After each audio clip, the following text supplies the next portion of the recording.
Hi, this is Nikita Petrov. You're about to hear my conversation with the visionary artist David Poleski. We talk about drugs, travel, childhood identity, language, speaking in tongues, and what brings us closer or further away from a clear view of reality and a freedom from the ego. I want you to see some of David's art, which I love, so I'm going to play for you an excerpt from a previous conversation in which he talks about what he calls his negative mystical experience. And I will put some images up while the excerpt plays. The music behind the fragment is written by my Russian friend Kostya Shaligin, and I hope you appreciate both the imagery and the sound. Thanks. In 1974, I'm sitting in my living room on the floor, beautiful summer day, and I'm designing this kinetic sculpture that I was going to build. And all of a sudden, from out of nowhere, it felt as if someone had snuck into my house and hit me on the back of the head with a baseball bat. What it felt like was the angel of death had swooped down, hit me on the back of the head, and killed me, and yet condemned me to continue existing anyway. So there was this incredibly profound emptiness and this terror that occurred as a result of that only intensified with time. It went on for a long, long time.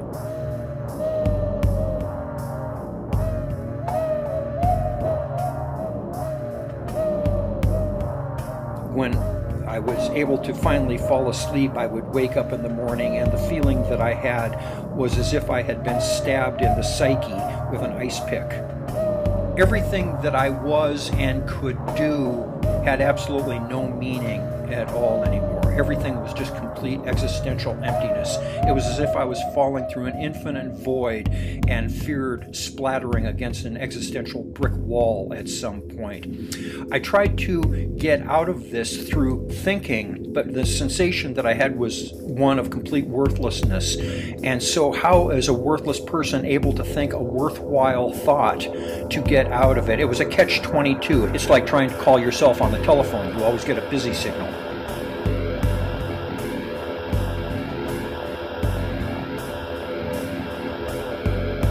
It eventually evolved into kind of a koan that I felt as if I was a key locked inside of a box, and the lock that held me closed was the lock that I was the key to.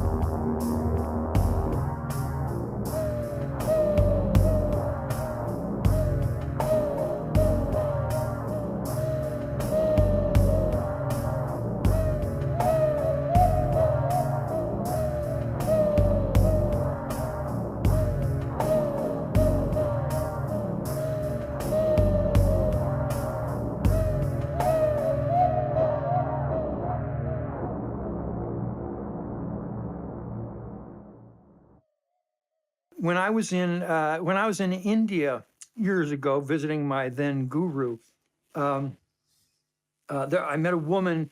I went over to the west coast to Goa, which is on the Arabian Sea, and it's white sand beaches and palm trees, and it's a kind of a thoroughfare for all of the people from Europe coming down the coast of India on their way to Sri Lanka. Sri Lanka seemed to be the destination for some reason. And it was a nude beach. All the Europeans and all the Americans and everything ran around naked. And, we're body surfing in that beautiful, warm Arabian Sea and the wonderful 3-foot waves. and incidentally, body surfing is much easier in the nude because you have your rudder out, And in my case, I'm afraid it didn't make much difference. But nevertheless, there was this Australian woman there, a very, very fetching young woman that I was smitten with, and she would roll and everyone hashish was very available over there at the time, but you couldn't get marijuana. And somehow she was able to get marijuana, and she would roll these big, enormous joints, but she would put a filter in them as well, like a filter tip, like a cigarette, Yeah. Yeah, crazy days. Anyway.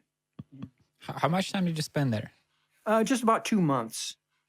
I was there at the Mm-hmm. ashram for a while, with Sai Baba, watching him do his, as I already told you, I'd already told you that story. But I was there Right. for a couple months and then traveled around all over India. And it was delightful. It was really wonderful. There are some Russians that keep telling me that I should go, Uh-huh. but like I know that I shouldn't prejudge.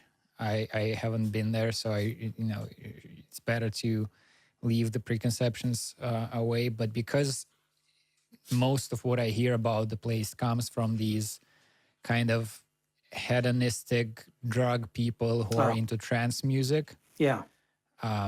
I have my reservations against the thing, because it seems too much. There's a mixture of spirituality that I don't particularly trust. A quest for spirituality that seems somewhat suspicious to me, and then this hedonism tied somehow with, it's like IT people and people who make good living and like good food, and not just good food, not simple good food, not like they grow some tomatoes and the tomatoes are good. No, they go to a restaurant and they're the white handkerchiefs and the whole thing, and that scene is not my scene. Yeah. There was a wonderful bit. I forget his name, an Italian comedian actor who did the movie about being in a concentration camp. I can't. Beninia? Yeah, that's him. Yeah, he talked one time about going into the best restaurant in the town, getting the best table and the best tablecloth with the best plate and the best fork and the best glass with the best water in it and the best flour in the vase. The whole thing down to the nth degree. And pointing out the absurdity of the whole thing, of course. One of my worst experiences on psychedelics was when I relented when people. I never liked this trance music. This. If you go to a festival that includes this, psychedelic dimension to it. Yeah. The music there is this electronic, dance thing. Right, pulsating. And I never liked it, and I never could relate to it. And people kept telling me, well, because you're listening to it incorrectly. You need to get some LSD. You need to go to a place, to a festival. You need to be there with a crowd of people. It's not for sitting down or like taking a walk and listening in your headphones. Yeah. And so, trying to be open-minded, I did go to one of those things. I suppose it was not the best one. So people still have that argument for me, like, you haven't done it correctly. You should have gone to a different place in a better, environment, etc. But this was this was in Russia. All of these things are illegal, so it's on the DL. People have only found out where the festival is going to take place, a few days prior. And it's in some forest in, I don't know, some few hours away from Moscow. Yeah. And I came there with my brother and a group of his friends. And we set up a tent, and I did take a tab of LSD, and it only made it more clear to me that I don't want to be there, that I don't like this music, and I'm skeptical about the company. And so I just wandered away, and I found myself a little, I guess, town, like a little settlement, where there was just children playing in the playground, and it was summer. Windows in the apartment building are open, and so you can hear families arguing, and like some mother scolding a teenager, and there are old people sitting on a bench gossiping. And all of that seems so idyllic to me. Yeah. There's just this life of a small town, poor people, Yeah. and simple life and simple human issues, Yeah. family bickering and stuff. Sure. And I sat there under some tree, and I liked it. I liked being there. But then at some point, I was closing my eyes and I was seeing dancing skeletons in the Mayan setting. Oh yeah. And then I would open my eyes and see those villagers, and I would think, at one point, one of these people are going to come over to me and say, "What the fuck are you doing here?" And so I decided to get up and try to find my way back to that, hedonistic techno party. Yeah. And that was, the journey was difficult because it's like, I don't know, I have no idea where I am. I'm going through some forest, and the guiding thing is the sound of that music that I really, really don't like. And it's very loud, but the starting point, that little town, there's no music. So then I wander around and I start to hear the dung, dung, dung in the background. And so I need to go towards that sound. And it gets worse the closer I get to it because I hear more of the music. And anyway, eventually I did find my way back. I still did not like it there. And I was in this tent, but some of the people that we knew, people wealthier than myself, they were renting these fancy little cottage houses. Yeah. Yeah. And I told my brother, I want to get the fuck out of here. I don't like this. This music is evil. The idea that we came to a forest and destroyed the harmony of the forest sounds with this, loud techno stuff is bothering me. And so I should just figure out how to get a suburban train and get back to Moscow. Yeah. And he said, well, let's go over to these friends of ours. You'll take a break. You'll see whether you still want to do it. And so we came over to that place, and it is much more comfortable, much nicer. There's these people, the kinds of people who know their good food and good wine. Sure.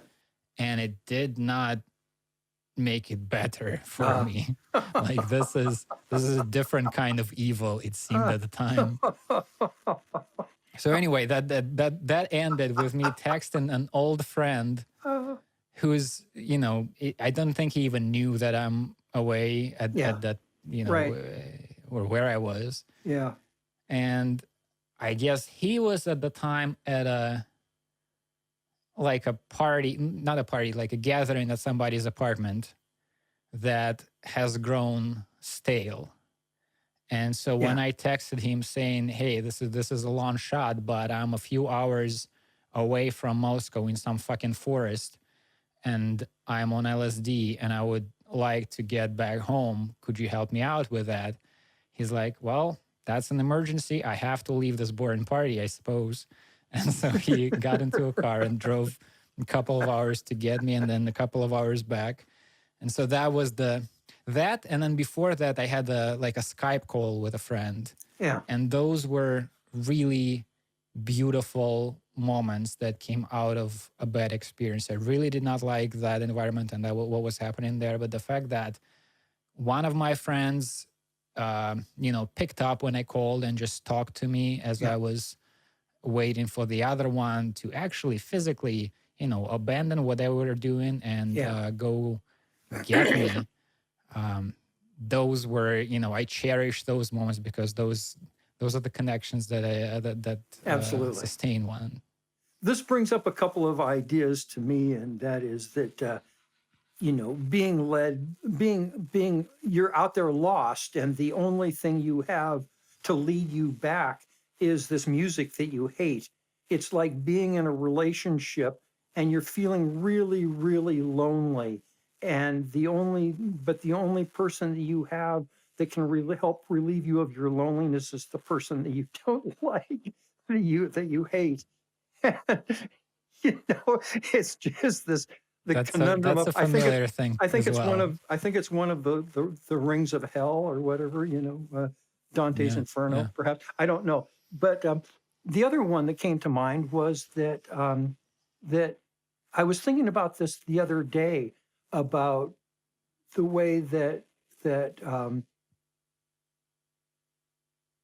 I how am I going to put this? That I don't, when you're in conflict, I don't like to be the source of conflict for another Hmm. person. And and and I was thinking though that perhaps one of my purposes on earth is to be a person who creates conflict for someone else because it's necessary for the evolution of their soul.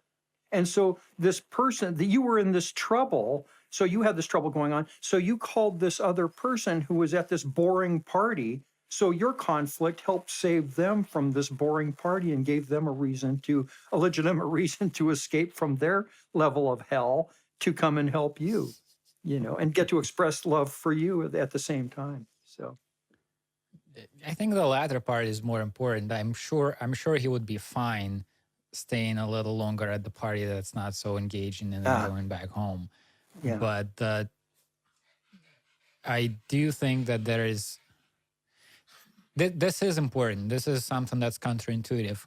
I don't like, my natural kind of inclination is to not ask for help, right is yeah to go yeah through my shit on my own sure and to not complain and to yep not, you know, uh, impose my problems on other people. yeah But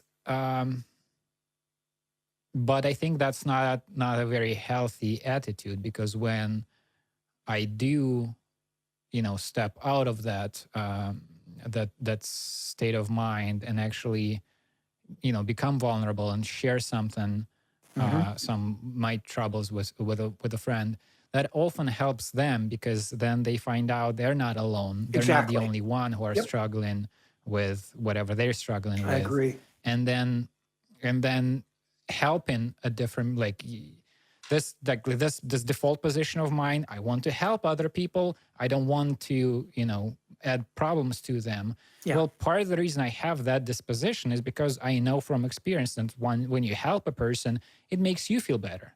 exactly It's not a totally altruistic thing. When you yeah help somebody out, you immediately become, more satisfied. You feel better about yourself. You're a better person. You yeah get the sense of connection. People have gratitude towards you. All of that, strengthens yourself. yeah And so to hide your problems and to not ask for help is to not allow people that are close to you to help you out and to get all of those positive things from, well said carrying their part of the weight of this collective yeah enterprise we're engaged in. exactly well and your own vulnerability is one of the things that makes you attractive to me as a human being you know and and compassion is born out of our own sorrow. We recognize how it feels Yeah. to be in sorrow and in pain and emotional distress or whatever. And so it bonds us to another person. We can recognize their sorrow. Then it makes us compassionate and empathetic. So yeah, definitely.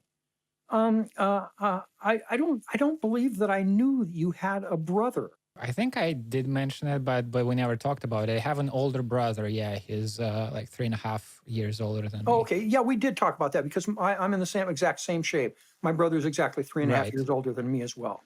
Yeah. So right. That's yeah, what we did say, and I think we share yeah, uh, the abuse that younger kids suffer oftentimes when there's that age difference between two yeah. males. And when Exactly. you're 4 and they're 7.5, there's a Right. big advantage in terms of who can hit whom. I probably already bored you with the story about my brother's skeleton ring that he used to wear. He had this cast iron skeleton ring that he would wear on his, I'm trying to get up here, on his middle finger. And it was, weighed probably a half a pound, something like that. And it had the big skeleton on the top, And on occasion, he would turn it over so that it was facing down like this. And he would come over and then whack me on top of the head with it. With full force. And Yeah. I'd start crying, and he would proclaim, that didn't hurt. So and that's why I am the way I am. It's interesting to think about why all of that happens. Like why the older kid oftentimes is, abusive. Because they're not evil; they're a child. Yeah. And like in my case, the thing that I remember the most of these fights, like we fought a lot, but while it's like punching and kicking, that's kind of a better part of the fight because at least you're punching and kicking. Yeah. But there used to be a thing that my brother used to do where he would pin me down and hold my hands. And he was stronger than I was. And I guess I never understood then, and I still don't understand what the purpose was and what he was trying to do. But the idea was like, I was trying to fight back to push him off of me. Right. And most of the time that was unsuccessful. And he would say, you just need to give up. If you Wow. simply relax and give up, then I'll let you go. And sometimes he would, and sometimes he wouldn't. Yeah. But there was this in all of these, or in many of these fights, there was this weird element of him trying to present this as some kind of almost a spiritual teaching, like I'm letting you know how the world works and how you can get through it in an easier way. Incredible. That's incredible. Yeah. Didn't work though. I didn't like those teachings did not stay with me. I'm not. You didn't know that your older brother was actually the Buddha. Yeah. I remember a time from an older, from a period when we were a little older, like I think I must have been, I don't know, 13, which would make him, 16 and a half, 17. Yeah. And I'm just sitting there trying to do my homework or something on a couch, and he just hits me on my leg, like not hard, just annoying, just to annoy me. Yeah. And I would ignore some of these, then I would punch back, and it just goes on and on. It's just like this slow, like getting on your nerves thing. Yeah. And there, I remember him being very explicit, like this. I'm trying to teach you a lesson. No kidding. The irritation, the frustration that you're feeling right now has nothing to do with me. If you just ignore, this is not painful. There's not going to be a bruise on you. This is not a problem. It's only a problem because you are getting annoyed. You're choosing to be annoyed. And there is something to it, but there is. That was fundamentally still him trying to fuck with me because he was bored or something. Yeah. Yeah. So I don't know. This is, and you must, like I talked to him about this some time ago, like a couple of years ago. Yeah. Asking him, why do you think you were doing all of that? And I forget. I think he had a theory that he was not sure of, and his theory was that he's always struggled with asthma since he was very little. So he would not be able to breathe, and this was this big source of suffering and frustration and fear. And the counterintuitive thing about the asthma is, freaking out about the fact that you're struggling to breathe only makes it more difficult to breathe. So what you need to do is you need to relax and then things would get better. And so his theory was that that's something that he needed to internalize, and he needed to learn how to relax and let go, even though the situation is so frustrating and scary and difficult. And I guess instead of learning that himself, when he actually needed that because he had asthma, he would, transport that onto myself. That's interesting. With the spinning down thing. Yeah. Sorry. Wow. I needed to let Leo out of the room because he locked himself out in the room. Yeah. You had mentioned, what's your dog's name? That's Leo. Oh, Leo, right. Whoa, bark, Leo. I can't hear you because he can't hear me. Headphones. You need a little doggy earphones on him so he can join the conversation. You had mentioned in response to my my mentioning your really good interview with Tanya Lerman, which was, again, you ask really good questions. You're really well informed and have a lot of interesting observations to make and questions to ask. But you had mentioned that you're for the last couple of months you've been having a hard time reading more than 10 or so pages of anything that's really in depth. And I myself am having that same problem. So I was wondering if you have any kind of insight as to your own, what's precipitating your own problem there. I'm not totally sure, but I have some thoughts. I think it's a mixture of what many people are suffering from now, the information overload of being online, getting used to the little snippets from Twitter or whatever social media, headlines. There's too many things to read. Exactly. And so you get, it's almost like attention deficit disorder or something. Like you get used to the tiny little clips of text as opposed to like sitting down and reading a complex argument and a narrative and all that. I think that's part of it. And like that's the negative part of the diagnosis. But then I think another part is I'm trying to create more things these days, like write, make drawings, little animations, these conversations, whatever. Yeah.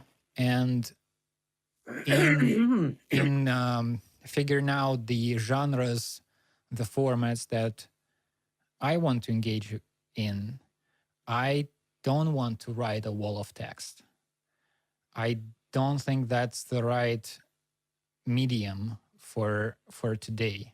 I don't, I don't know, the relationship here is, it's a chicken and egg kind of question.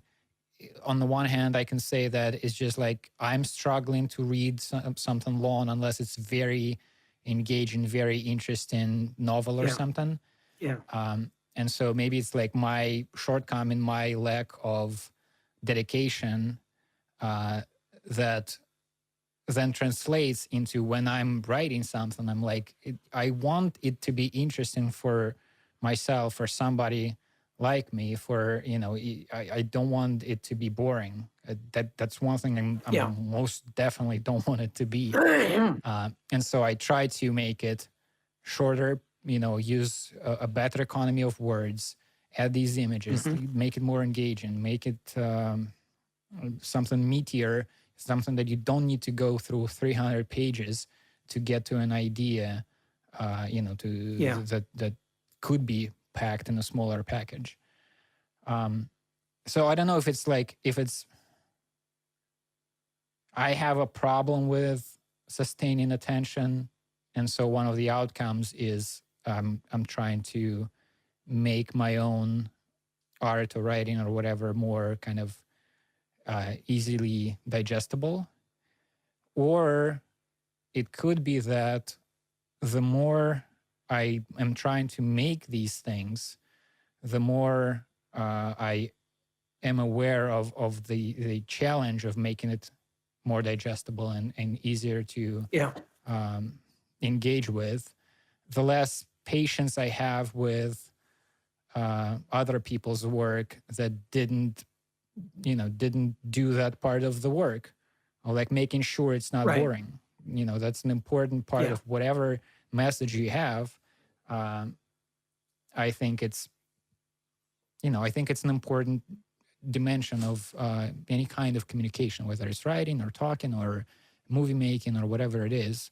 You should Mhm. not just abandon that part of the thing. Well, it's a very smart book. You need to discipline yourself to get through the 500 pages.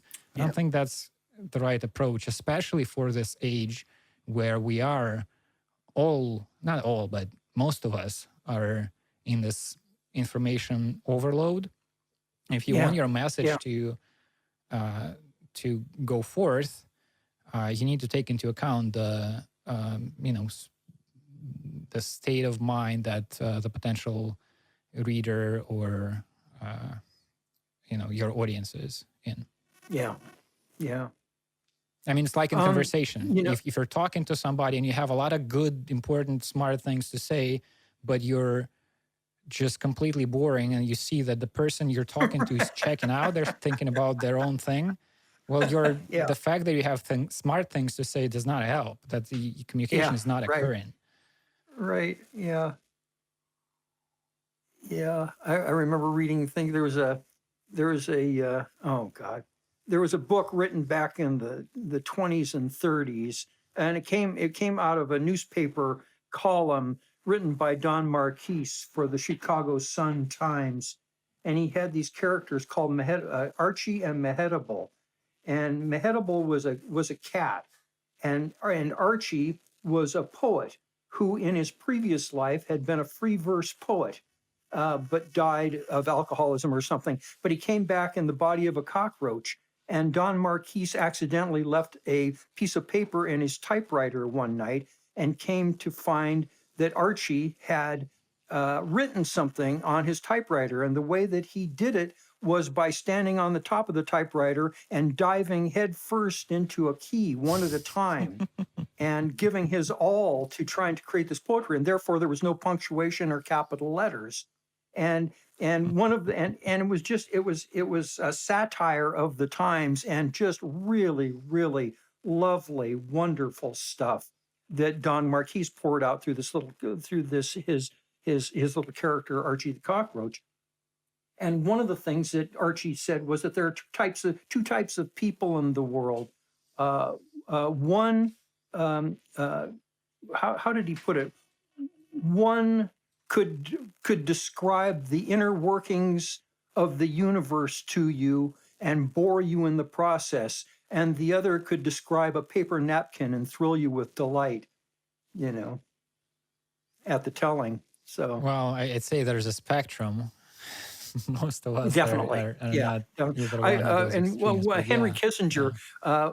Henry Kissinger was asked one time what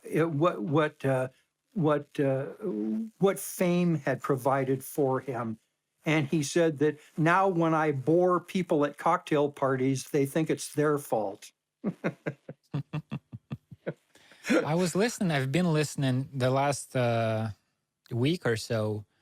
I've been listening to a lot of Terence McKenna, who I Oh yeah, love, but I've taken a long break. There was a time when I listened to just hours and hours and hours of his he just he talks. go he there is so much there that I get worn out really quickly about I mean there's just he it's almost that he doesn't take a breath sometimes, that he just has so much to say. That's interesting because I have kind of the opposite reaction. There's something really comforting to me Ah, about the way that he delivered his yeah, whatever those were. yeah, yeah, Lecture is a weird word to yeah, yeah, attach to yeah, that genre, but he always makes me think about the nature of communication generally, of language, of what Yeah. it is that we're doing when we're exchanging these sound waves. Because he seemed to, he would just go on and on and on. And it's to me, it's always interesting. He's very rarely he's boring. The only way it gets boring if you've heard it a million times Yeah. because you've listened to all of these things, and it's packed with fascinating ideas. But I always feel that even though the specific ideas are, worthwhile, interesting, inspiring, etc., it's not about any particular idea. It's more about the way of speaking that he had. So Stream of it's a little consciousness. like it. Yeah, and for me it was very similar to learning English for the first time. Like when I Oh, started listening to his lectures some years ago, I remember the initial feeling was that I've stumbled onto something for which my English skills are not enough. He was using these long words. It's as you say, it's dense with information. yeah. But as I observed myself listening to the thing, I'm like, no, I actually understood everything that he said in the last 10 minutes. And then I understood everything he said in the next 10 minutes and then the next 10 Wow. minutes. But all the while, I felt like I'm, struggling to get a hold of this. Yeah. And so Yeah. after a little bit, it became easier for me to understand what he's saying. And moreover, it taught me some ways of speaking specifically about psychedelics, but Mhm. it grows, further than that. And so I felt that this is very similar to like learning a foreign language. You're Yeah. just listening at first, and then you try to talk. And if the process works, then soon enough, you're just talking. You're just like, we human beings can do this hours on end, and it's effortless. And so the value for me with him is more that like he gets you into a way of thinking about things, a way of speaking about things, a way of relating to different ideas and concepts in our situation. And there's a certain kind of humor in all of that. Right. And so it puts me into that kind of mood. But it also, there's something slippery there. There's something slippery about the nature of language and communication. Maybe a good way to approach the thing that I'm trying to approach is to point out that what he used to do a lot first on psychedelics, and then he learned how to do it in ordinary life. He sometimes would give a sample, kind of like a little snippet of that in these talks, is glossolalia. He's, speaking in tongues, talking in nonsensical sound bites. Yeah. Interesting. Yeah. That sound like speech, but there's no meaning behind them. Or if there is meaning, it's kind of hidden from the person who's talking. And so there's a quality to that kind of carries on to his actual English speaking part of his project. When he's talking and it's not, there's meaning there. Yeah, I can reiterate some of the ideas. I can write them down. I can think about them further. But there's something behind the things that my rational mind understands that's appealing. There is something like almost like a trance-inducing or psychoactive quality of human speech.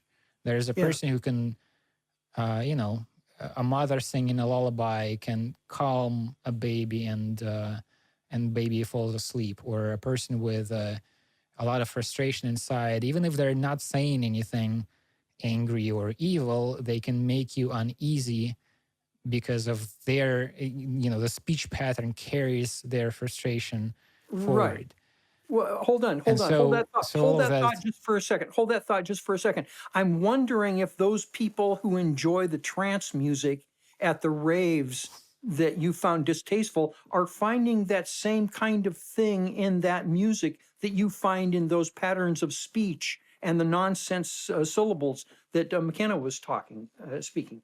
That is probably true, yes. I mean, Yeah, it's definitely the idea behind that music that it's supposed to be psychoactive. It's supposed to get you into a state of consciousness that's yeah, not yeah, usual yeah, for yeah, you. yeah. It's just, I guess my consciousness was resistant to that particular transition. I didn't Sure. want to go Yeah, to I the understand. place where Didn't mean to this interrupt thing you, was but that leading. thought just occurred to me. Yeah. Well, I'm not sure where I'm going with this. Let me try to approach. Sure. So this is one piece of the puzzle. And here's another piece of the puzzle. This is something I actually wanted to start the conversation with you with. And that's the feeling that I've been getting lately with me starting to do more of my own creative work. I, published a newsletter. I do these conversations. Now I finally am Yeah. doing them regularly. I talk to John Horgan Yeah. every 2 weeks. So with Right. an It's increased very enjoyable. output, sorry? I said very enjoyable. Love those Oh, conversations with thank you. John. Thank you. Yeah. Thank you. And so with an increased output of this kind of stuff, I get emails or messages from people, or every once in a while, like a novel connection happens online, and it puts me back into it. It reminds me of the time when I was, let's say, 10 to 13. Which was a time when I spent a lot of the technology was not as present. It was Right. not as easy to get online. I did have a computer at home, but I think at that time the internet was like you need to buy time or buy traffic, Yeah. and I didn't have a lot of ability to do that. But we had computers at school, so I could sometimes go to the computer class and spend some time on the computer there. And so at that time, at that age, the internet was very important to me because at the age, 11, I would talk to people in chat rooms, all of whom were older than me, and I have no idea what I talked to them about. I don't remember, and then there's no record, but I made connections. There were friendships that existed online. Some of them translated into physical life a little after. Some of them stayed this virtual weird thing. It's not even what we're doing now. You are more of an actual person than these people that I connected at that early age, because that was all text. That was either email or these text chat rooms. Yeah. But the connections were meaningful and important, and they opened the world further to me than what is the normal circumstance. You're at your school, you have your 30 classmates. That's the pool to choose from. Yeah. If you find yourself interested in an idea that nobody in your class is interested as well then you're the one person who's interested in this. But then when you go online, you can find other people who are different.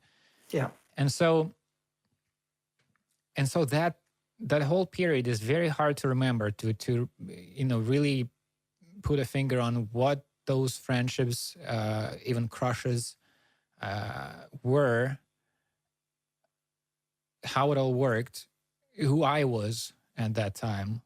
I'm sure that my memory of myself at age 12 is very far from what that kid actually was like, because we, our own image of ourselves changes continuously. Yeah. But in any case, that was this weird formative period. The internet played this important part there.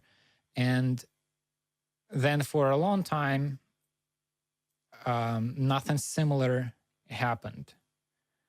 And I think there is a different, the internet has changed. That young internet was very unruly, weird place, and very non-uniform. There were no standardized websites. Like now, if you have a representation online, it's most likely a Facebook page, a Twitter account, which looks exactly like every other Twitter account and every other Facebook page. You have like 4 options to choose from of these social networks. Back then, people built their own little websites, the homepage, and the creation of a site was an artistic enterprise. I was doing that. I would redo my little homepage every year or so, and people had these like guest books were a thing on these sites where people would leave messages to the owner of the thing, and so somehow that allowed for more of a, or at least that's how I felt. I don't know, maybe the 12-year-olds online now are doing the same thing that I did when I was 12. Yeah. But there were more of these spontaneous connections with people that translated into actual relationships. And so then for a while, this was not present in my life. And now with this newsletter stuff especially, but it's tied with the conversations that I'm having now, there's more of that happening. And there's, I get an email from somebody that's a heartfelt message, a person sharing something that's important to them, something intimate, or asking something, or just thinking out loud. And then the fact that you and I are talking, the fact that you and I have this friendship, that has a similar quality to the kinds of relationships that I formed at age 12, let's say, where it's like you just somehow get connected with some person you would never meet in normal life. Exactly. And something clicks, and now you have this friend that you've never met. Yeah. So there's 2 things, the McKenna rents and the Glossolalia thing. And this thing about this network of relationships emerging through online communication, I don't know how to get those 2 elements together, but they both point towards something about the nature of human relationships and human connection and communication that I've been trying to think about, but it's very hard to think about. It's like, it's like if you ask what is language, it's very hard to wrap your mind around that, because the tool that you have to address the question is language. Yeah. And it's this like snake biting its own tail kind of situation, or trying to bite your own teeth. But there's even, I'll throw one more thing here. There's, in some of these psychedelic experiences that I've had, there's a sense, and this relates to something that you and I exchanged letters about the collective nature of the self, of the psyche, that our own minds can be seen as societies. So in some of these psychedelic experiences, I felt this, being a part of a group that is engaged in this, whatever this is. This was most prominent, I think, in one of the, either the first or the second ever DMT trip that I had, where I had this feeling that I'm one of a bunch of entities, beings, and what was happening in the trip, which seemed so bizarre and unusual and alien, but also had a sense of familiarity, a sense of recognition. And I was trying to get a hold of it, and I was trying to like understand what is happening, what this process is. And it felt so important, but also so slippery and hard to get a handle on. And there was this sense from the felt presence of others in there, which was, don't you remember? This is what we've been doing this whole time. This is the only thing that has ever happened. This is where we keep doing this thing. And every once in a while in that trip, I would get concerned or frustrated or scared or unsure about the thing. And I was, what is the word? Comforted there was this feeling of love and acceptance, and I get it that you worry. Here's why you shouldn't worry. I was shown that there's nothing to worry about, and mixed in with that, warmth and like, don't freak out kind of message. There was, we need you to not freak out, because when you freak out, you get distracted. And we're trying to do this thing. We're trying to figure out what is happening. We're trying to engage. There's a project that we are all collectively engaged in. Right. And every time you get anxious, it's like we need to start over. Then Nikita comes back and is like, oh, we're doing the thing. And we're like, need to update you on where we got stuck. We actually need your participation to go forward with this. Yeah, exactly. And so all of these things together amount to my hard to articulate feeling about human communication lately. Like what it is that you and I are doing right now. What it is that I do when a friend messages me and says, hey, how are you doing? I've been lonely or something. Yeah, yeah. What it is that happens when I share either some problem of mine and the friend is able to help me out, to comfort me, to give me that sense of connection, or conversely, I write or draw something that I like and I share that, and that hopefully inspires the other person, to uplifts their mood and allows them to then create something of their own. Yeah. What it is that is happening when all of these interactions occur, it oftentimes feel like, I think we miss what is happening often because we focus on like the content, like that person said a particular thing, he has an argument about how the world works or whatever, and we focus on that, the content of the message, while the important thing that's happening is the fact that one person is sharing a message with another, information is being transmitted, and a connection is able to form, and things like that.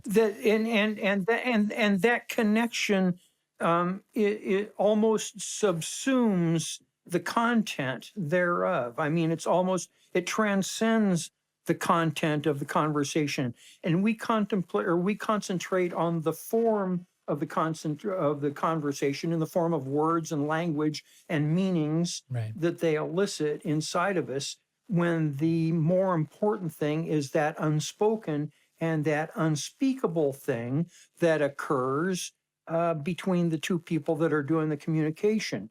And let me back up just for a minute to say that it seems to me that you are as important to the entities as the entities are to you. There's a thing going on in common in your relationship with them. Like they said, they're trying to do this thing here, and you're an important part of that, just as, as they're important to you.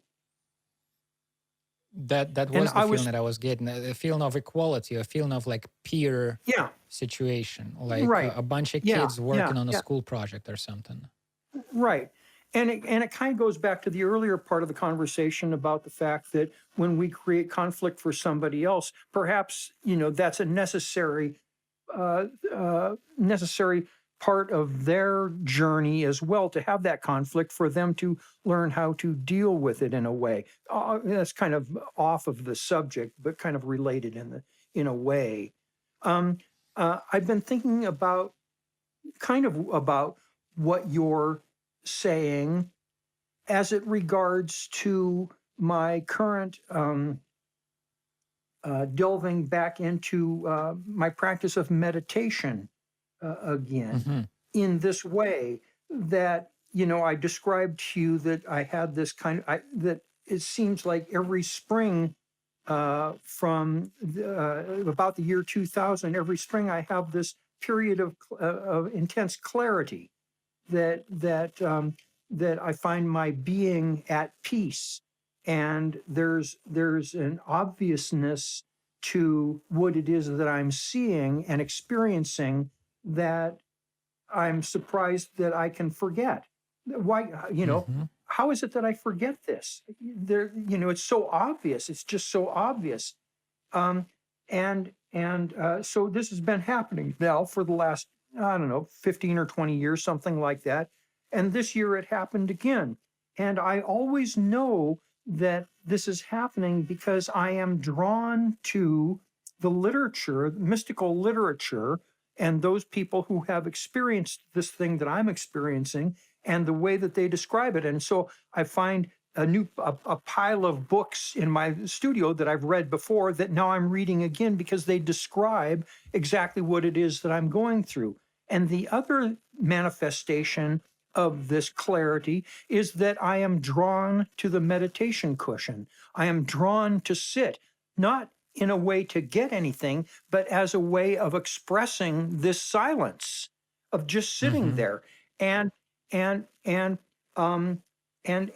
way that this relates to what it was you were saying is that in this clarity, I see that the practice of mindfulness has become this great thing now. Everybody's practicing mindfulness, being mindful of what you're doing, drinking a glass of water, washing your hands, or, being present to your experience. And in my clarity, I see that we are focusing in the mindfulness practice, oftentimes, I believe, on the wrong thing, that we're concentrating on form. We're concentrating on form rather than the emptiness that surrounds the form. And in this clarity, it's like becoming aware of the emptiness itself, not only becoming aware of that emptiness, but actually becoming that emptiness, so that the self, what we call the self, completely disappears. And so in what you were saying, that, we're concentrating on the words in the conversation and the meanings of those words, when there's something else going on behind those words that are like actually on the surface of this greater thing that is created between two people when they communicate. And it's kind of a form of transcendence, I think, that this going on behind the words. When you connect with someone else, that sense of I think the sense of self kind of disappears, and the loneliness disappears, because the self disappears, because we're so engaged in the process of conversation that we kind of forget ourselves in a way, which allows for that greater thing, that love, that connection, that, that unity that's there behind us, and that we all share that one same consciousness, kind of, in a way. That's my take on it anyway. And I want to ask let me say this one about further this. thing, and that was that I had this. No, Let me go just ahead. I think say there's a briefly this delay analogy. in our There's a little bit of latency. This analogy that I came up with the other night. I woke up in the middle of the night, and again I felt this. I felt some kind of a sense of dread, having just woken up from a dream or something. And it occurred to me that which I really am, this awareness that I am at my deepest possible level, is completely unaffected by anything that occurs in my frame of reference, that it is clean and clear and unsulliable. It's like throwing black paint against the air. There's no place for the paint to stick. And so it occurred to me when I said earlier that how could I have forgotten this thing, when I don't have it anymore? How can it appear to have disappeared? It's still there. It's like when the clouds cover the blue sky. The sky is still there. It's just covered over with clouds. And the clouds in this case being my emotions or my thoughts or my fears or something like that. This awareness is still there. It's always there. It always has been there. And the great masters of the spiritual paths say that it was never born and it will never die, and that's what we are at the deepest level. But the analogy that I came up with about how did I possibly lose this thing? How could I? Well, it's like we walk around and we're in a glass box, and the glass is perfectly clear. There are no blemishes on it. There are no discolorations. There are no cracks in it or anything. And we don't even know that it's there because it's pure glass. It's all around us and we don't see it. And in the awakened state, the glass disappears. And so it's this incredibly subtle shift of perspective that we think that we're seeing reality, but then when the glass disappears, it's an incredible difference. And yet everything looks exactly the same, but the glass isn't there anymore. It's this incredibly subtle shift. And it's so subtle that you say to yourself, how could I have forgotten this? It's so obvious. And it's like nothing has changed, but everything has changed at the same time. It's really, really remarkable. So what happens when the glass disappears? You suddenly feel the movement of the air. You feel more inside of the thing that is happening, as opposed to detached from whatever is happening inside of consciousness. I think what it would be is that there's a direct perception unfiltered by the thinking mind. There's no interpretation of anything that you see or that you experience. It's just there. And it just is. And there is this ability to just let it be what it is. If it's painful, all right, it's painful. And if it's joy, it's joy. If it's neutral, it's neutral. It doesn't matter. And it's like this incredible sense of openness or spaciousness that was previously blocked in by the glass that you couldn't see, this glass frame that you're looking through that you couldn't see. But now that it's gone, you realize that it was there and now it's not there anymore. And there's just this sense of, oh, wow, and so, and then it goes away and it's just fucking painful when it goes away. You say, oh God, how can I get it back? How can I get it back? How can I get it back? Well, the way to get it back is to allow not having it to be and just experience that. And because it's just the awareness itself that is the thing that you had that's now covered over again by the clouds of your emotions and your thoughts and all of these things that made your experience kind of a secondary experience from experiencing it directly without the intervention of self. This structure of self that we seem to be, that we seem to have, which, as it turns out, is really just nothing but language superimposed over this clear feeling to make us believe that there's a self there that can even be there. And it's just language and thought that's pasted over the top of this clear field that we actually are. I'm doing a bad job here, No, I'm just thinking about what you're saying about language. Yeah. I do get what you're saying, and I think I've said things like that myself. But no doubt, coming back to that Glossolalia thing, yes, that McKenna used to do. Yeah. I've tried doing it a couple of months ago. I talked to John on this show about it. Yeah. I think the reason I was able to do it a little bit is I was at the time trying to microdose Amanita muscaria, the iconic red and white mushroom. Yeah. Though brown and white in my case, that was not Amanita muscaria, it was Amanita pantherina. But whatever. Those were very low doses. It's like a vitamin or something. You take a thing daily and then you only get subtle effects. Yeah. But I think it was because of those mushrooms that on one evening when I was alone, as I am now in this house, while taking a shower, I often sing or mutter something to myself. Yeah. And at that moment, I guess I remembered, I have this interest towards glossolalia, towards this, like, it's a weird thing. It's a weird language-like thing that's not like language. And I tried to do it. And I did it for, I don't know, half an hour, 40 minutes. I was walking around talking to myself in a language that doesn't exist. Yeah. And sometimes I would be kind of good at it for a little bit. And Yeah. then it would become difficult.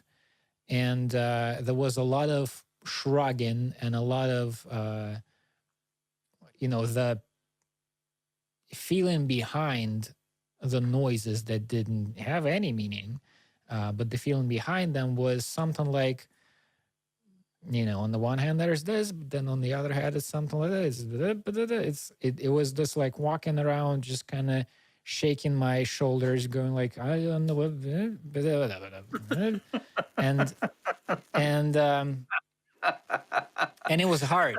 It's not an easy thing to do, Yeah. because we're so used to the languages that we speak in, Yeah. that to let go of the structure of the sentence, the words that and just allow noises to come out of your mouth is hard. And when you manage to say a little bit in that nonsensical language, what happened to me anyway is I would start either repeating the same thing or doing slight variation on the thing, which is, the richness of actual human speech is so vast compared to what I was able to mutter when I didn't need to, there were no limitations on what I was trying to do. I could have make any noises whatsoever, but instead of it making the speech pattern more rich,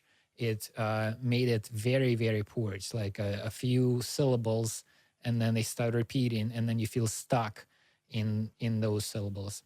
And so recently, today maybe, I was listening to one of these McKenna things, and he was talking about his experience with glossolalia, and he gave a little sample to the audience. He like spoke in this language that doesn't exist. And then people asked questions like, what were you doing just now? How was it for yourself? Did you have something that you were thinking about while you were making the noises? Did you have images in your mind or what? And he said, I was trying to not step in the way. I was trying the way, like if you get self-conscious, then you can't do it. Right. What you need to do is to let this thing go through you and not hinder it. And the only thing that he had is like, he said, the way he was doing it, it did sound like a what we call primitive languages. Like he said, the image that I have in mind is pygmies sitting around a campfire and one guy raving, one guy telling a story. And he did a little more of the noises, and it fits very well with that image. But what he was trying to do is to step away, to not hinder the flow of linguistic sounds coming out of his mouth. So what I'm trying to get to is a language can be the way you described it, like we put these sort of post-it notes on our perceptions, and then we don't see the actual experience. Instead, we see a post-it note that says sorrow, frustration, love, happiness, etc. You're not engaged with the actual thing. You have this maze of words representing the actual thing. And then it gets suffocating, and you get stuck, and you don't get that clarity that you were talking about. But at the same time, language can be this flow of experience that if you don't get attached to it, if you just allow the thought process to unfold and the communication process to unfold, you get lost in the conversation, you're saying things that a minute ago you didn't know that you thought that. Right. And as you're saying it, you're not sure whether you think that or not, but it's happening. It just flows and it gives you some pleasure, and there's a sense of meaning in what's happening, and the connection again establishes between you and the person you're talking to, and all of that kind of stuff. And the glossolalia thing, it can be happening without a language, with the way we think about language, with these words that with specific meaning that's attached to them. And I'll throw in one more thing. I forget what it is a reaction to. You were saying something that made me think about there's a message that, like, I'm speaking right now, and you could focus on the things that I'm saying, the contents of a particular sentence or a paragraph. But you could also, if you, for example, like me, at one point were learning English and you're listening to somebody talking English, then the contents of what they're saying are only a mean for you to listen to the language itself. And the language itself is the message that you're trying to get a hold of, right? You're getting, because different languages do have different kind of perspectives. There are these landscapes of meaning. Right. And so when you engage in a language that is foreign to you, for example, that you're just learning, then you can be saying things not because you need to, like, that's the focus, you want to try to communicate this particular thing. Sometimes you need to say these things just to learn how words work, how sentences work, how do you use language to convey more meaning than what you're able to right now. And so I think that is a step towards being less stuck and enslaved by language. Is like the more you engage with language itself as opposed to specific things that can be said in a language, maybe that leads to a freer relationship with the language. And maybe that leads to language not becoming as much, a source of these, instead of being a blindfold that separates you from the experience. Somehow, if you get into more of a spontaneous relationship with it, it can be a way out of these mazes. There's a Modest Mouse line: language is a liquid where we're all dissolved in, great for solving problems after it creates a problem. Right. I guess that's part of what I'm saying. It does create a lot of problems, but if you learn to use it well, it can be your way out of those problems as well. Yeah, I don't know about that. I understand what you're saying, I believe, about being more involved in the language itself, as opposed to, what it is that you're trying to say, and just the structure of language and being aware of that. That's a good trick, though, and that would require a mind, I think, much greater than my own. Well, that's not saying anything. But the glossolalia thing is to me kind of like it. I was thinking when you were talking about McKenna talking the glossolalia, it was kind of like vocal jazz.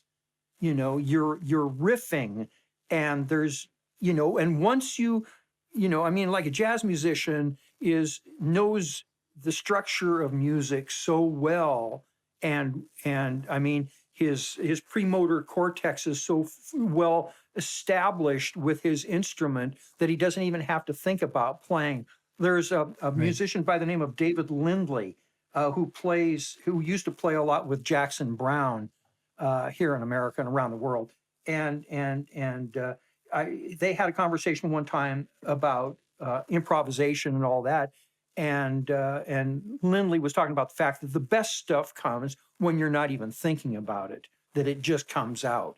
And so the ability to engage in glossolalia is you really do have to get out of the way and just let it flow, which to me also brings up the question of speaking in tongues and the whole religious thing that like Southern Baptists, oftentimes speak in tongues, and charismatic Christians speak in tongues all the time. And they say they're getting the It often direct feels message. forced, though. I'm sorry, what?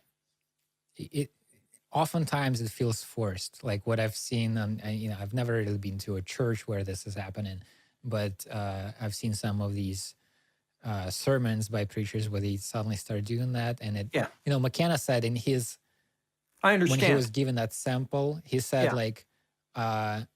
I'm going to give you, a little taste of it if I'm able, because if I get self-conscious, then I know I'm faking it. The audience would not necessarily find out that he's faking it, but he would know. And with many of these preachers, I think they're faking it all the time. And I wonder, there might be some legitimacy to some of them. At least I understand. There used to be a guy on TV who was one of these preachers, and he would speak in tongues, and his whole thing was send me money so that I can continue to spread the word of God. And it sounded pretty much the same every time what he was saying. So he was clearly a fraud. I mean, this guy was such a charlatan. It just dripped. He even looked the part. He was just greasy looking, just this terrible looking guy. But there might be, and this goes back to your conversation with Tanya too, about the way that we interpret things culturally, depending on the culture that you're raised in, and how the legitimacy giving to the voices that we hear, depending on the culture that you're raised in. And so there could be people who are genuinely convinced, and who's to say that they're not, that their particular religious glossolalia is actually the voice of God coming through them. I tend to doubt it myself. I don't think God works that way, but who knows? Well, God is a slippery word as well. Different people mean different things by it.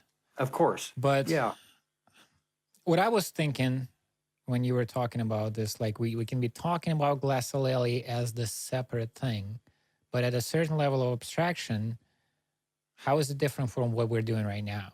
Like if you were some kind of a creature, intelligent, but not, without language as we know it, and you just look at these, like you see all of these different animals doing different things on the plant, and then there's one animal that engages in this, like they just get together and they sit and they don't really move around. They just make these very complex small mouth noises, as McKenna called them. And they're just in, this is some kind of a trance thing that they're doing. Whether it's glossolalia or a language that we've,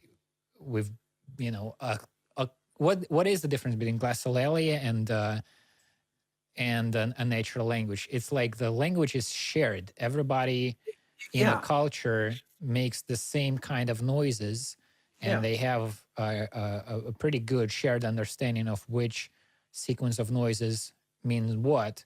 And when McKenna is doing his glossolalia thing, he doesn't know what he's saying, and the audience doesn't know what he's saying. There's still an engagement with the thing, though. There's still a feeling to it. There's a mood to it. It can summon certain images in your head. And it's interesting to think about the development, like the origins of language. Right. Because at one point in time, we were these apes that didn't do the same thing that we're doing now. Yeah. And McKenna had an interesting theory. He said that he thought that probably for the first however much time, it was more entertainment than anything else. It's just like you do the Glossolalia thing. It's you get together and you make these ba ba ba ba ba ba ba noises, and it's just pleasurable. It's just a way to spend time. It's a way to, have a connection to other animals in your pack. That's not, no information is being transmitted the way we transmit them, transmitted now through these developed languages. But it was just fun. And then at some point, somebody somehow realized that, maybe if you make the noise and you also point to a thing, then the thing Yeah. and the noise get connected. Yeah. And then you can transmit the contents of your mind to the other person by making Right. the noises. And then Yeah. this is, I don't think there's any basis for this. It's just speculation, it's just interesting to think about. But to me, it all comes back to what I was saying, what I was trying to point towards with these examples about the making connections on the internet, the McKenna's Glossolalia thing. What I'm trying to point towards is I feel like I'm getting better lately at being a node in a network that is beneficial to the other nodes, meaning, my communication with friends or coworkers, or somebody writes me a letter and suggests that we do something creative together. I think I'm slowly getting a little better at that. And I'm trying to understand the nature of that relationship between myself and other people.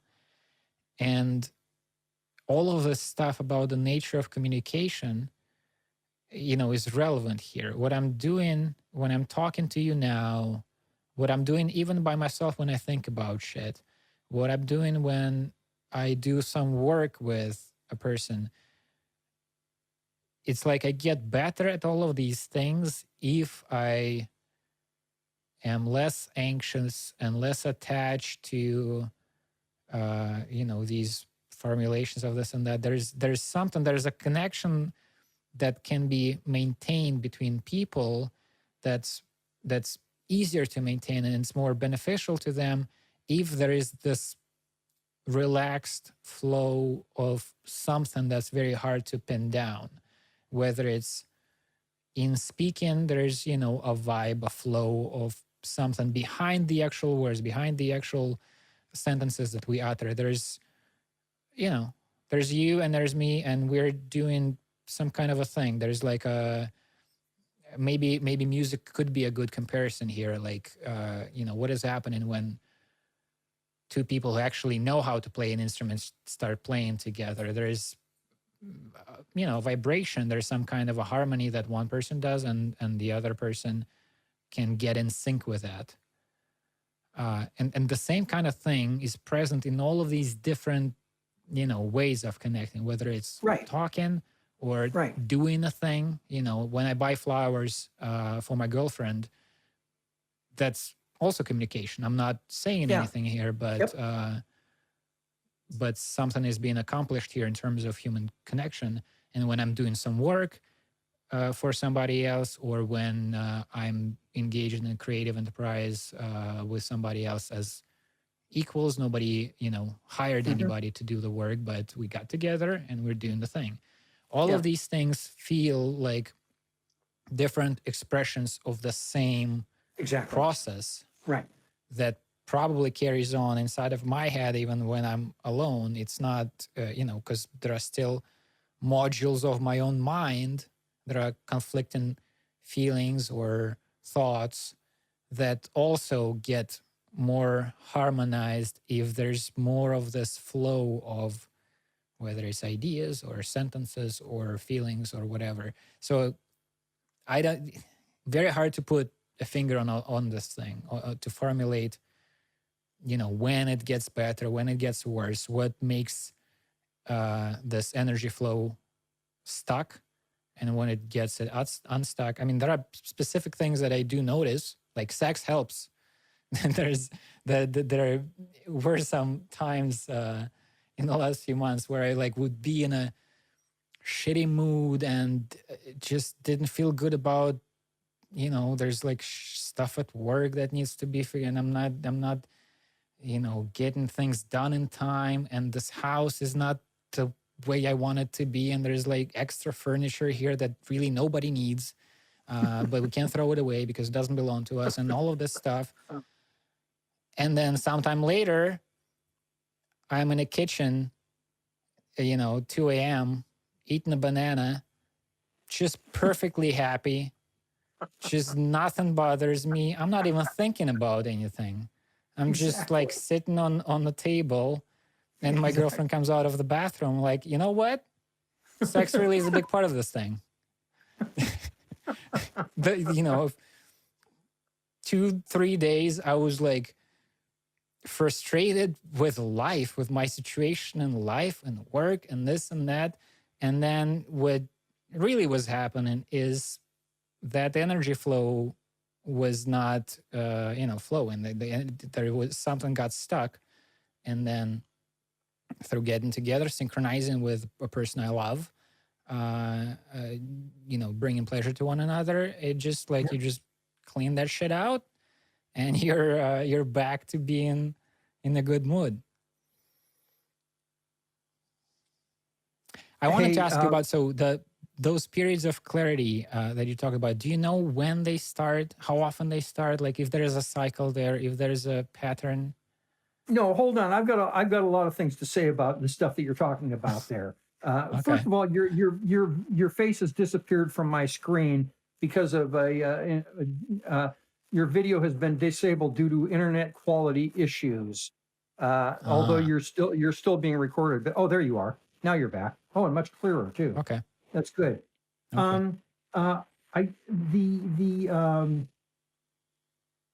The animals, hanging out. Of course, animals do communicate with one another in a variety of ways through vocal inflection, and they're making these guttural utterances that maybe to them have some agreed upon meaning, some consensual meaning, the same way that our guttural utterances have to you and I. They're common. So it's a common language, which is in itself entirely remarkable that we are able to, produce these sounds that do have some meaning, that we can communicate the contents of what it is that we're thinking about and all of that. I have a pair of crows who here that live in a tree up behind my house who have trained me to feed them every day, and I am attempting to get closer and closer to them. I pick up some cat food, some kibble, and throw it out on the sidewalk for them, and I stand about 4 feet away from them, and they come down and eat it while I'm standing there. And one of them is really reticent. The male is really reticent. And the female is braver, and she comes around, hops around, and eats all the food and all that kind of stuff. But I summon them by cawing like that, and then they, wherever they are, I see them flying from way long ways away because they might be in a different part of the neighborhood, but they'll fly over because they know that I'm there, and they'll come down and they'll eat. But I'm trying to get close enough to them to eventually have them eat out of my hand, and it's going to be a long process. I love crows, and crows in particular are just incredibly intelligent animals. They're able to, I've seen films of them solving these complex puzzles. I've seen them sharing their food with one another. I myself have witnessed them doing a variety of things, placing walnuts out on the road so that a car will come and run over it and break the walnut over so they can get the meat out. I've seen them playing, dropping feathers from trees and flying down and catching them before they hit the ground and all like that. So yeah, who knows what animals are saying, but I think they are saying something. And you talk to Leo. You talk to Leo all the time, and Leo understands you by the tonal inflection. I don't want to put any animal down in terms of their abilities, but exactly. But there's something special about what we're doing with language too. Yeah, absolutely. I mean, if you were observing it from the outside, you would notice that this particular animal is spending a lot of time making these small mouth noises. Yeah, and look at elephants and their communities. Mm-hmm. and the subaudible tones that they make, and the network of relationships that they have. And if you've ever looked into an elephant's eye, there's a hell of a lot going on deep down in. I mean, there's just there. It's spooky. You look into the eye of an elephant close up, which I did in India because my guru had an elephant, and we were able to go over there and be there with the elephant, and it knows. It just knows, and dolphins and all that kind of stuff, who are probably more Yeah. intelligent than we are, for God's sake. But getting back to this thing that occurs in all of these various circumstances, whether you're working with a person or communicating with them by email, or you and I doing this thing that we're doing right now. Hello, Leo. Um, uh, uh, uh, I think that it involves this thing that you've just asked me about this clarity thing. And I think it does involve a sense of self-transcendence. I Mm-hmm. know that myself, and this is one of the wonderful things about being a creative person, that when I'm at the easel and it is going well, there's nobody there. It's just Right. happening through me. And so I think that quality, that's called presence. I mean, you're just so present in the moment that the past and the future completely disappear. And this is, incidentally, this is the narrow gate that Jesus the Christ talked about. When he said, "Wide is the way that leads to destruction, and many there are that go in thereat, and narrow is the gate that leads to righteousness, and few there be that find it." Well, the narrow gate is the present moment, and the wide gate is the past and the future. When you're in the wide gate, in the past or the future, you're either regretful or depressed about something that happened, or you're anxious about the future. And so you're just completely, you're lost. But when you're in the present moment fully and the pane of glass disappears, that leads to life. And he also said that he who loses his life finds life, and he who finds his he that loses his own life finds life, and he that finds life loses his own. And this is what he's talking about, is that the sense of self disappears in those times when you're in deep communication, when we're in deep communication with one another. The past and future disappear. We're just here right now. And when you're working with somebody else, whether it's through an email or on a project, and all that kind of stuff, whatever it might be, the sense of self disappears, and we attain that thing that subsumes the process itself, that's there behind the scene at all times, that we don't have access to because we're so busy with our problems or with our despair or whatever it is, that takes us out of the moment. And so, and and and I think that I think that there is a name for that thing. I think it's called love. That's the I think that love is the fundamental underlying, is the scientific name for the fundamental underlying operating principle of the universe is love. That's the scientific name for the fundamental underlying operating principle of the universe. And if we can come to love, um, the universe will work much better. Our lives will work much better. The world will work much better. We see how it's working right now without it, with all the enmity that's going on, all of the conflict that's going on, all of me versus you, my tribe versus your tribe, my nation versus your nation, all of that. It's not working at all. And when you're working in concert with your friend, on a project in common, you're in love. You're working toward a common goal that transcends both of you.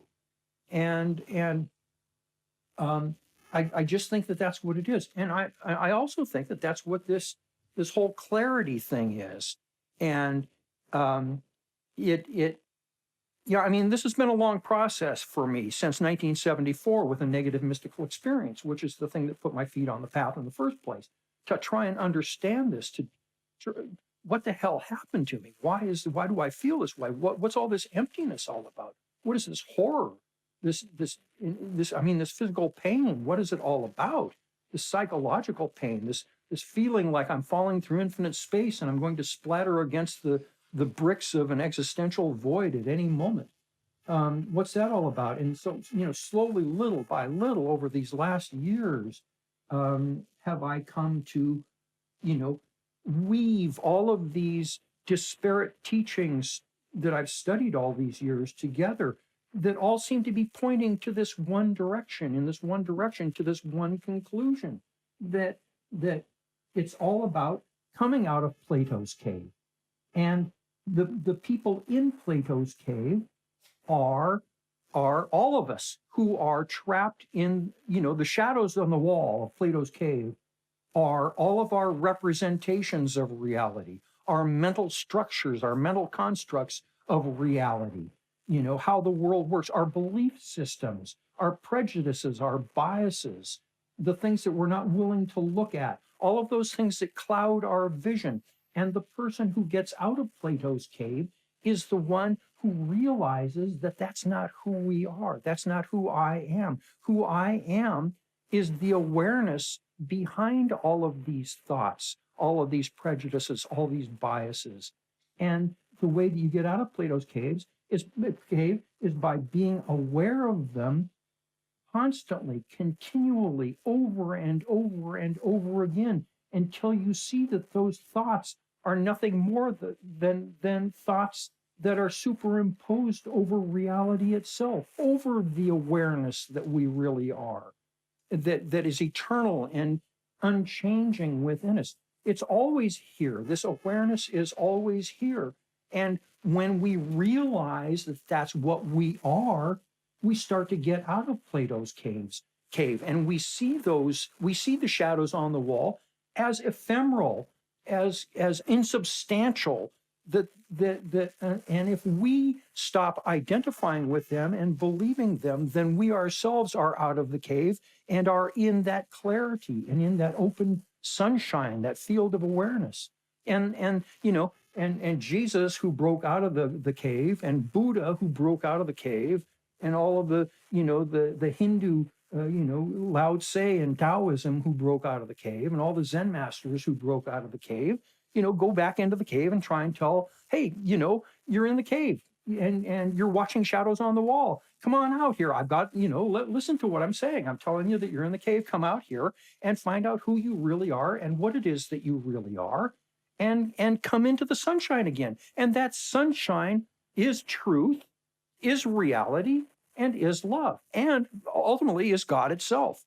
And in this, here was the other part of this, Nikita, is that in awareness itself, when I'm experiencing this clarity in its fullest bloom, which is a very nascent thing with me right now. I'm just beginning on this, but there's the realization that there is no inner or outer. There's no inside or outside. It's like here's the experiment. Do you have a pencil or something right in front of you, that you can pick up and look at? Yeah, great. Okay, put that pencil down on the table in front of you, and look at that pen. Look at it and ask yourself this question: where does the pen end, and where does my experience of the pen begin? And then ask yourself, where does my experience end, and where do I begin? There's no seer seeing the seen. There's only seeing. There's no hearer hearing the heard. There's only hearing. And it's only by virtue of an intellectual narrative placed over the field of this awareness that tries to convince us that there's actually someone there who's experiencing all this, when it's not the case. And when you are communicating with your friend and working with your friend, whoever it might be, or talking with your friend, that same thing happens. You disappear. There's no more Nikita listening to this person. There's no more Nikita working with this person. Nikita has been transcended, and it's just happening. It's just you're involved in the creative process and you disappear, and it's love. Do you have a theory of why that's not always the case? Yes, because, well, and I'll repeat to you what I have learned and what seems to be the experience for me during these periods, and that is a process of identification and attachment. That when a thought goes through my head, and I identify with it as my thought, as who I am. I used to be a clown. I know how to juggle. I paint pictures. I went to high school. I traveled around the world. I went to India and all that. And when I identify with that narrative as being who it is that I am, and I form that into the solid structure of Poleski, then that's going to block my perception of reality the way that it really is. And But and why not only does that? I'm Why sorry. does that process start? Why does that process start? So there's just awareness, and then suddenly a pattern starts to form within the Yes, awareness, and and then part of the awareness are- identifies itself with it. I would believe that it's because we're enculturated that way by people who are ignorant of the truth itself. Our parents, they didn't know that. They thought, well, here's my baby. I'm going to treat him as a separate object, and then we come to believe it, that we are separate. That Nikita is there looking at there's a Nikita there looking at the pen on the table, and the pen and I are two different things. And I am the seer seeing the scene. And that's perfectly natural. I mean, that's the way that the world is enculturated. And I mean, and so we've got the identification with the intellectual narrative that's who it is I am. I am this narrative, when in fact, and that's the thing that clouds our pure awareness, and then identification and attachment, and we become attached to that. And if we can become and become attached to our thoughts and our thought process, and by watching the thought process, just as you would watch clouds in a sky or cars going by on the street, and not identifying with them and not being attached to them as yours or wanting to possess them. And the more that we do that, it's just like exercising any muscle. The more that you do it, the stronger you get. And eventually, one becomes aware that they are the awareness that underlies, that subsumes that thinking, that we are that field of clear awareness through which all of those cars pass, through which all of those clouds pass, through which all of the emotions pass. And if we are able to not be attached to them, they come and they go. No feeling is forever. No thought is forever. No object is forever. Nothing is, and the only thing that's forever is nothing. Nothing is forever. Nothing. And you are that nothing, as it turns out. You are that empty field of awareness. And then you realize, the senses are the agents of consciousness. And so it comes then, who is it that feels the chill on a cold day? Well, it's the universe itself. You are the universe itself experiencing itself. So when we take the DMT trip, or when we take the acid trip, or when we take the ayahuasca trip, that's fine. There's nothing wrong with that. That's all well and good. But we see the entities, and we see all the colors, and we come into contact with Mother Ayahuasca and all of that. The important thing is not that. It's not the entities. It's not Mother Ayahuasca. It's not the psychedelic colors and the patterns and all of that. That's not the important thing. The important thing is, what the fuck is it that is aware of all of those Mm-hmm. things.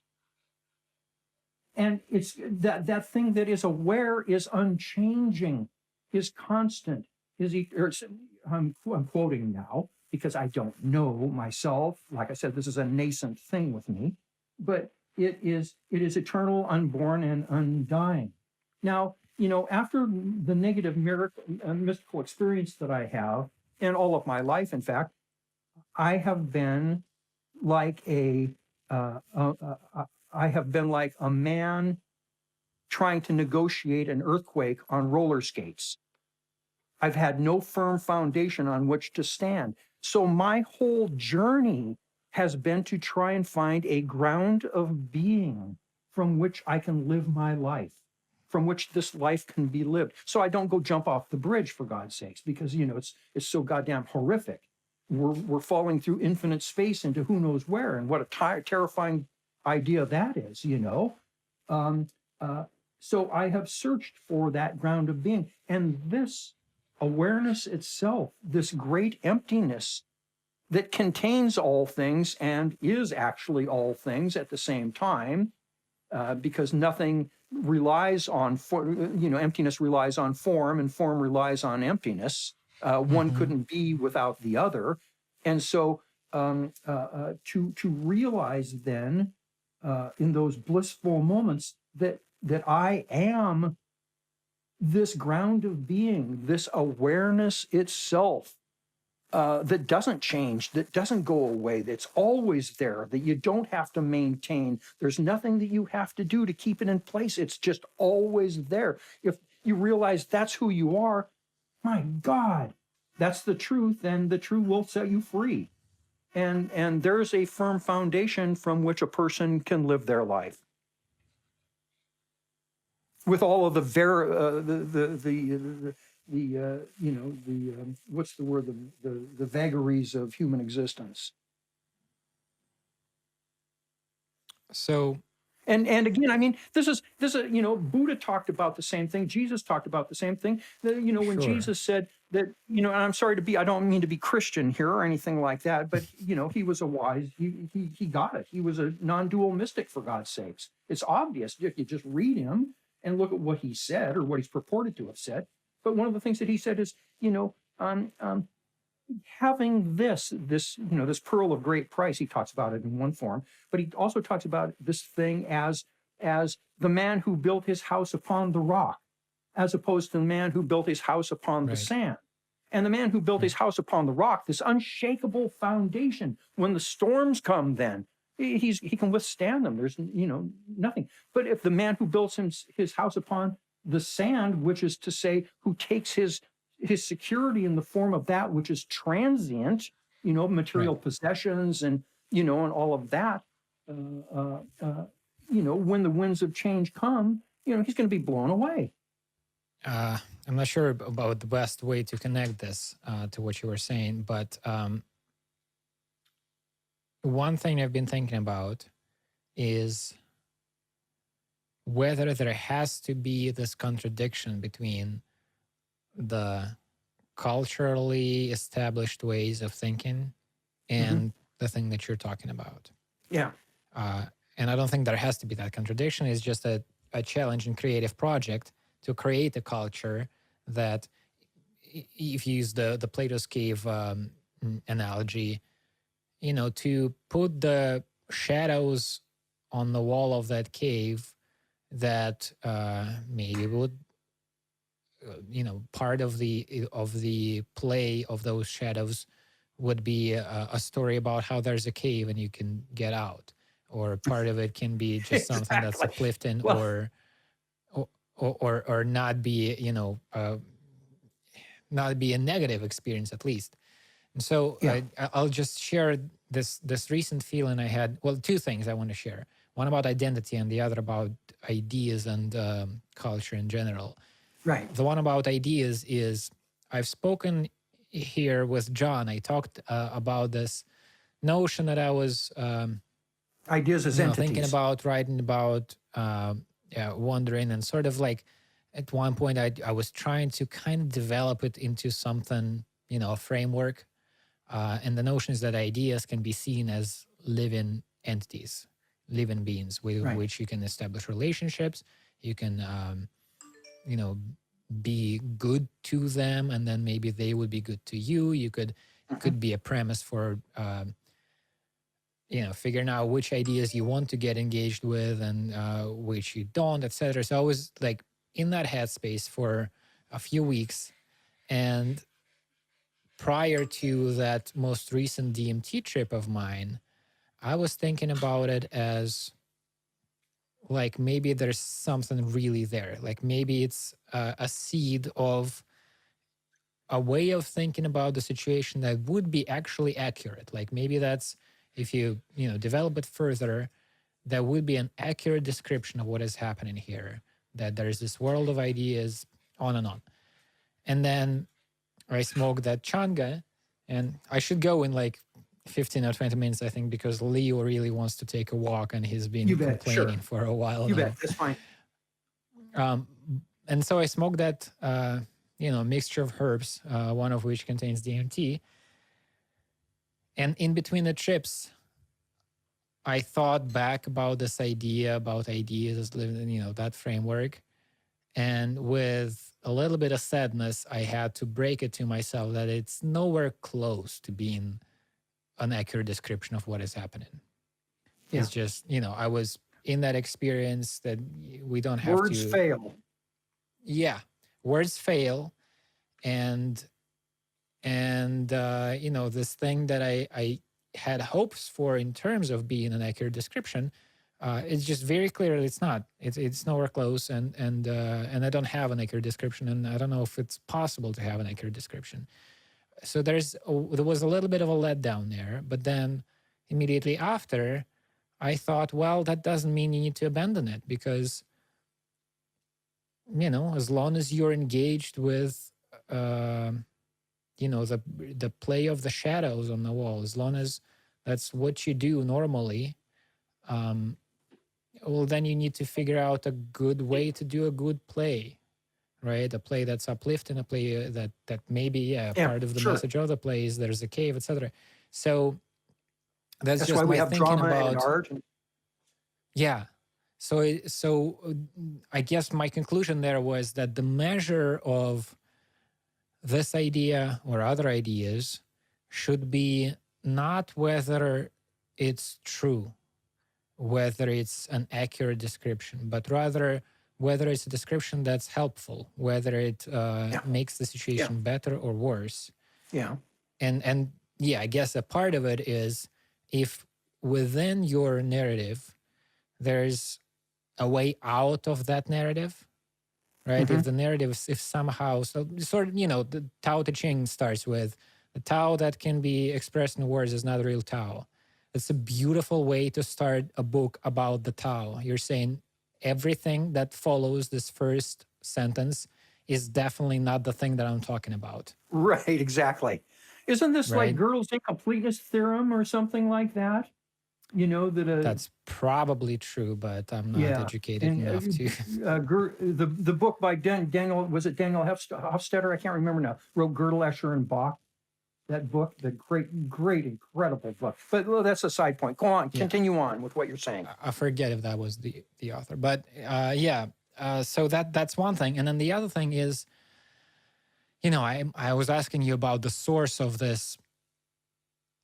I don't know what we should call it. So the source of the problem, when the awareness gets narrowed down and we get attached to identity and to the descriptions of what is happening as opposed to what is actually happening. So, that thing that I just said just now was about the descriptions of what is happening, right? Maybe there's a way to produce a description that would not be accurate, but would still be helpful and would not be in contradiction with what is happening. Right. And then the identity part is something that I've been thinking about, again, because I'm, doing these various things creatively. And part of what is happening is an image of myself starts to form that's clearly not myself for the people engaging with this material that I'm putting out, right? So like I'm writing a newsletter, I'm adding drawings there. There may be a drawing like an auto portrait there. Mhm. Even if there's not that, there's like a person reading and they have an image of who they're reading, what this is. Or you and I are talking now, you have an idea of what I am based on our conversations. Mhm. It's probably a more accurate image than what most of the listeners would get, because you're able to ask me a question. We're engaged in a conversation where there's more of a clear sense of what I am, because you can Yeah, push me sure. or do something and see what the reaction Right. is. But in any case, an image starts to form, and I can see that I can play with it consciously. I can choose to smoke a cigarette when I'm having a conversation or not. I can choose to wear a tracksuit or wear official looking shirt or whatever. Um, and and even outside of the thing with other people, if I'm approaching my identity myself, like I'm as a creative project, as a thing that, or as a tool, then maybe again there you can do it in a way that's better than our normal ways that we're used to. Maybe I can, because it's not like, maybe I can get to that place where there's just no identity and it's pure awareness, and I just live my life in that state. But it hasn't happened for a prolonged period of time Yeah, in my sure. life. Yeah, It's hard to sustain that state of mind. it is. It And is. It's so, yeah. It's it, very hard to sustain that for anyone. if there has to be for much of my life, there has to be an identity. What are the Hmm. ways to shape that identity in a way that it would not be contradictory to other layers of existence where that identity is either not present or is of a different level of abstraction or something? Like I'm Nikita Petrov, a particular person who Sure. is of a Yeah. certain age with these views and commitments, etc. I'm Yeah. also, a Russian or a man or Yeah. Yeah. a representative of a certain generation or a human being, right? There are different levels of that. And so this is something that is very preliminary for me right now, but I'm wondering about this sort of creative project of approaching identity as this thing that you need to engage with consciously Hmm. and help the, let's say, smallest of yourselves to carry on in a healthier way.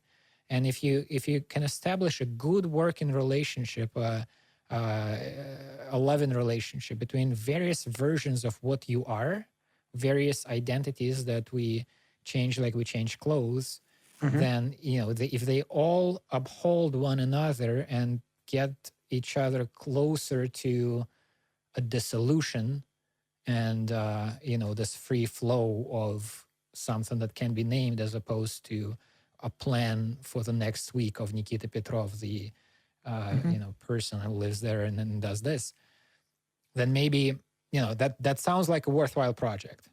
Hmm. So that I guess that's just me saying, a part of where I am creatively in terms of my own life and in terms of the kind of writing or drawing that I do, is approaching these things that I do in a way that, like, I know this is not going to be it. I'm not going to produce truth here. I'm not going to describe what really is happening. I'm not going to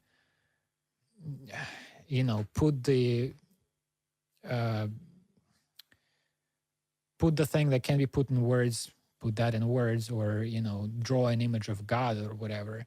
That doesn't seem to be available right now. Yeah. But maybe there's a way to engage in this thing that would not contradict the thing that can be approached, and would be, in fact, in some kind of a good relationship with it. If all of the different layers of experience would not fight between one another, it's not like, oh, there's the identity, and I'm stuck with this identity, and the rest of the world is in some kind of a conflict or a contradiction with it. Or if instead of all of that, you have your identity, and it let's say a shadow character on that wall, right? Yeah. You develop a character, and you make the character do a dance, and there's a narrative that is created out of the interplay of all of these characters.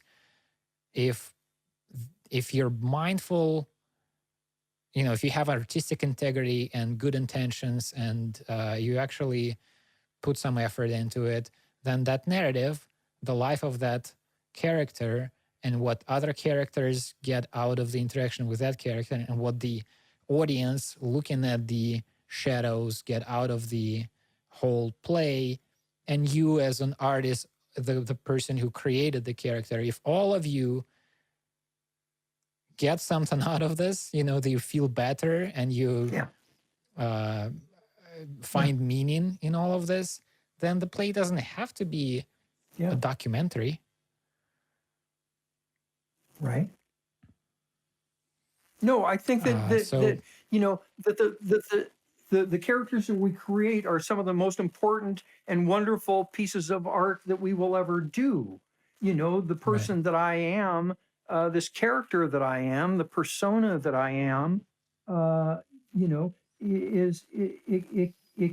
it can be all of that. It can be a wonderful thing that, there are many different levels that we live our lives at, as entities, at our shadow selves, our the self of the part of us that is pure awareness and all of that.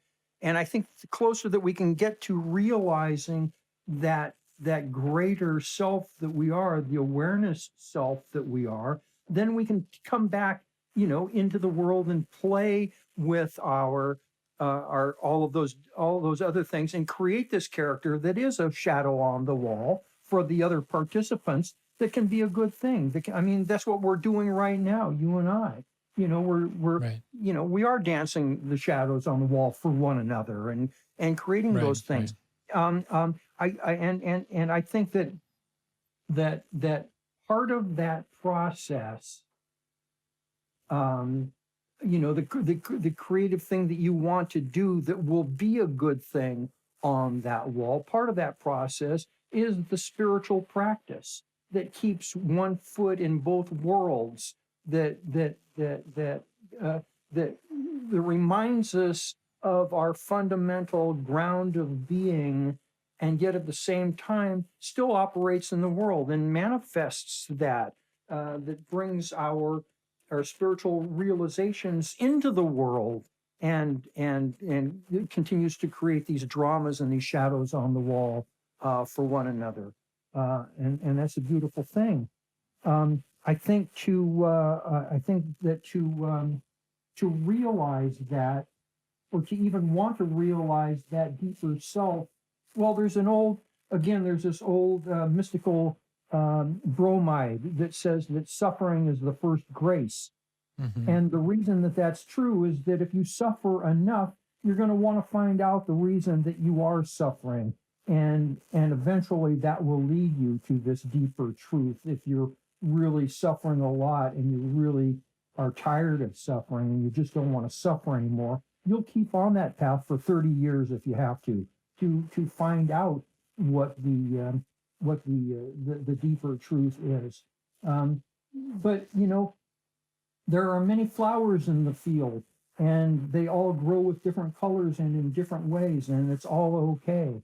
and we are manifestations of this one consciousness. And so, as St. Augustine said, love and do what you will. And as they say in Judaism, if you find something offensive, don't do it to your neighbor. And the rest is commentary. So be Nikita, and you can't help but be Nikita and bring all these wonderful things to the world that you do. I mean, you enrich my own life in such deep ways. It makes me glad that you're out there on the other side of the world and that we're able to do this. This to me is remarkable and marvelous.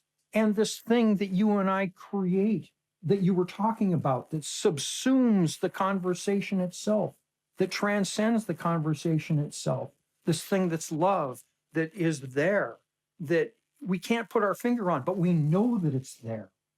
What a wonderful thing. I'm going to take this out into the world for the rest of the day, for the rest of the week, for the rest of my life, and give it away to everybody that I encounter. So, yes, the thing that you're creating on the wall does have that effect and does inform me in my daily life. And like I said, I'm going to take it out into the world and give it away to everybody that I encounter.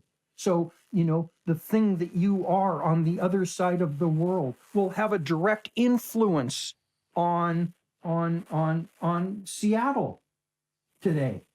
As much as I get out. When I go to the grocery store to buy my groceries with my mask on today, I'm going to take you with me and give it away to everybody I encounter. And listen, there's one other thing before we go that, I've watched this thing on this documentary on quantum entanglement for about 5 or 6 times now, trying to understand it and really get it under my belt, so I can really know what I'm talking about and really understand it and have this rational understanding. And the only thing that I can take away with me is at the very end of this documentary, this guy at the place in New Jersey that Einstein taught when he died, at the Institute of Higher Knowledge or whatever it was. I can't remember what it's called. But the guy who's running the operation now says, the implications of this are the fact that space and time seem to not exist. And then there are other physicists who are saying this now too. We have to do away with space and time as ideas that don't work now with our new mathematics and our new understanding. And the implications of that are this: that when you're not looking at the moon, it doesn't exist. And the other implication is that whatever it is that you do has an immediate and direct effect on the entire universe instantaneously. Yeah, I don't know about whether this is the correct rendition of what the quantum physicists are engaged with because I have no idea what quantum physics. John keeps telling me, little bits about it, but I know. I think part of his message too is like he's getting to know it better, and it turns out it's very hard to understand what the hell is going on there. So I can't speak on that, but in terms of my immediate experience through these psychedelic journeys and through just life generally, this does seem to be correct. It seems that like in this most, well, actually in every trip that I've had in a few years, one of the things that keeps being reiterated to me is the connection between something physical in my body, like a tense muscle, and everything else in the world. Like what's happening, the pain that I have in my back or something is a representation of, it's connected. It's a part of the overall process that is unfolding here. And relaxing that muscle somehow is connected to making the world a better place. Yep. Yeah. It certainly feels that way. I want to without putting too many words on it, just throw everything, all of these nice things that you said to me just now back at you. This is completely mutual, and that's part of the the interesting thing about it. This is, we've been talking about this thing of connection between people, how it works, what is really happening here, what is communication, etc. And that's one of the more interesting parts about it. Is it's what you're doing to other people is what they're doing to you.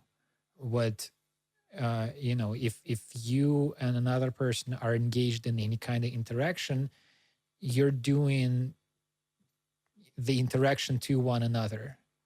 Yeah. And then it ripples from there.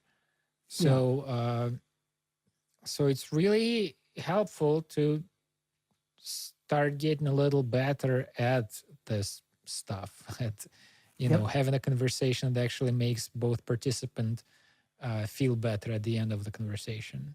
Yep. All right. Thank Always you so a much, pleasure, David. Nikita. This was very highlight of the day in the week. And now Me too. I'm gonna go walk Leo, because he sat here for a while just whining and letting me know that we really need to go out, and then he gave up. He just left and abandoned me with Hey, maybe it's the ghost of your brother telling him that he has to surrender to find that peace.